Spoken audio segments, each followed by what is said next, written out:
नमस्कार। Digital arrest scam, जिसे आधुनिक साइबर फ्रॉड का एक खतरनाक रूप कहा जा सकता है, हर दिन मासूम लोगों की जमा पूंजी को निगलता जा रहा है और इस स्कैम ने पूरे देश को हिलाकर रख दिया है। और पिछले 10 महीनों में लगभग 2140 करोड़ रुपए की ठगी हो चुकी है और ये दावे मीडिया रिपोर्ट्स में आ रहे हैं। ये आंकड़े महज संख्या नहीं है, ये हजारों पीड़ितों की कहानियों का दर्द है, जिनकी जिंदगी की कमाई मिनटों में गायब हो गई। घर के बुजुर्ग, रिटायर्ड प्रोफेशनल्स और तकनीकी ज्ञान से दूर लोग इस स्कैम का सबसे बड़ा शिकार हो रहे हैं।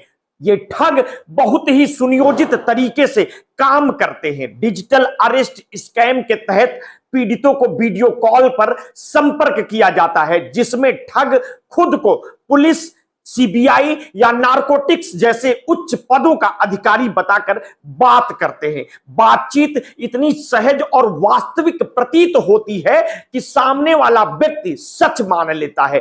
ठग पहले व्यक्ति के निजी डेटा जुटाते हैं, जैसे उसकी पहचान, परिवार की जानकारी, बैंक खाते के विवरण आदि। इसके बाद एक भय का माहौल बनाते हैं, जिसमें उन्हें बताया जाता है कि अगर तुरंत कार्रवाई नहीं की गई तो उन्हें गिरफ्तार कर लिया जाएगा। ये ठग इतनी चालाकी से पीड़ित पर दबाव बनाते हैं कि कई बार लोग सोचते भी नहीं और उनकी मांगी गई रकम दे देते हैं। ललन टॉप की खबर की माने तो इस स्कैम का सबसे बड़ा केंद्र कंबोडिया, म्यांमार, वियतनाम, लाओस और थाईलैंड जैसे देशों में है। इन देशों में बैठकर इस फ्रॉड के तार भारत तक फैलाए जाते हैं। गृह मंत्रालय के साइबर विंग के अनुसार इस साल अक्टूबर तक डिजिटल अरेस्ट स्कैम 92,334 मामले सामने आ चुके हैं और इसका मतलब है कि हर दिन करीब 300 से अधिक लोग इस स्कैम का शिकार हो रहे हैं। इस प्रकार की घटनाओं के बढ़ते आंकड़ों को देखकर सरकार भी चिंतित है। प्रधानमंत्री नरेंद्र मोदी ने भी अपने मन की बात कार्यक्रम में इस मामले को उठाया और लोगों को चेतावनी दी कि वे किसी भी ऐसे काल से सतर्क रहें जो उन्हें सरकारी अधिकारी होने का दावा करते हुए डराते हों।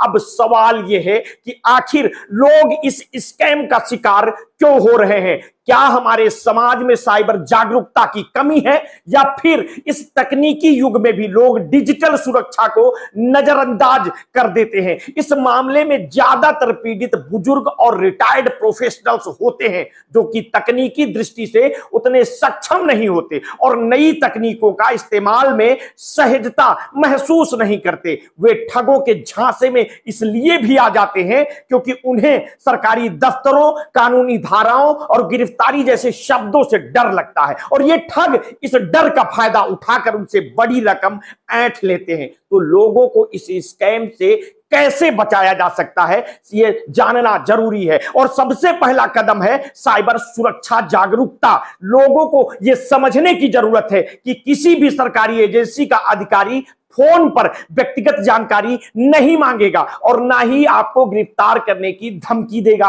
और अगर कभी ऐसा कॉल आता है तो सबसे पहले शांत रहें और खुद को भावनात्मक रूप से तैयार करें। ठग अक्सर घबराहट और डर का फायदा उठाते हैं, इसलिए ऐसे मामलों में शांत रहना बहुत जरूरी है। और एक मामला जो इस स्कैम को गंभीरता को समझने के लिए काफी है, वो है दिल्ली के एक रिटायर्ड बैंक कर्मचारी का, जो अपने बैंक अकाउंट में बची हुई पेंशन को लेकर बेहद चिंतित था। एक दिन उसे किसी अनजान व्यक्ति का फोन आया, जिसने खुद को सीबीआई अधिकारी बताया। उसने कहा कि उनका बैंक खाता संदिग्ध गतिविधियों में लिप्त पाया गया है और यदि उन्होंने तुरंत कार्रवाई नहीं की तो उन पर केस दर्ज किया जाएगा। और उस बुजुर्ग व्यक्ति ने घबराहट में ठग द्वारा दिए गए निर्देशों का पालन किया और अपनी पूरी जीवन भर की बचत उनके खाते में ट्रांसफर कर दी। जब तक वे अपने परिवार से इस बारे में चर्चा कर पाते, तब तक ठग उनसे पैसे ले चुके थे। और यह घटना इस बात का संकेत है कि किस तरह से ठग भावनात्मक रूप से कमजोर लोगों का फायदा उठाते हैं। कई और केस हैं जिसमें लोगों ने बताया कि उसे फर्जी बैंकिंग ट्रांजैक्शन के आरोप में गिरफ्तार किया जाएगा। ठग ने खुद को आरबीआई अधिकारी बताया और लोगों से कहा कि अगर वो तुरंत जुर्माना नहीं भरते तो उसे जेल जाना पड़ेगा। डर के कारण अपने सारे बैंक खातों की जानकारी ठग को दे देते हैं और कुछ ही मिनटों में उसके खाते से लाखों रुपए गायब हो जाते हैं। ऐसे मामलों से पता चलता है कि ठग किस तरह से मानसिक दबाव का उपयोग करते हैं और लोगों को अपने जाल में फंसाते हैं। इस तरह के मामलों से बचने के लिए कुछ सावधानियां बरतना जरूरी है। सबसे पहले किसी भी अनजान फोन कॉल पर अपनी व्यक्तिगत जानकारी साझा ना करें। किसी भी सरकारी अधिकारी से संबंधित कॉल आने पर उसकी सत्यता की जांच करने के लिए उस संस्था से सीधा संपर्क करें। याद रखें कि सरकारी अधिकारी आपसे फोन पर पैसा नहीं मांगेगा और इसके अलावा अपने बैंक अकाउंट्स और पर्सनल डेटा की सुरक्षा के लिए 2 स्तरीय सत्यापन का उपयोग अवश्य करें और बैंक के मोबाइल अलर्ट को सक्रिय रखें जिससे आप हर ट्रांजैक्शन के बारे में जान सकें। कई बार साइबर एक्सपर्ट्स ने सुझाव दिया है कि ऐसे मामलों में तुरंत पुलिस या साइबर क्राइम सेल से संपर्क करें।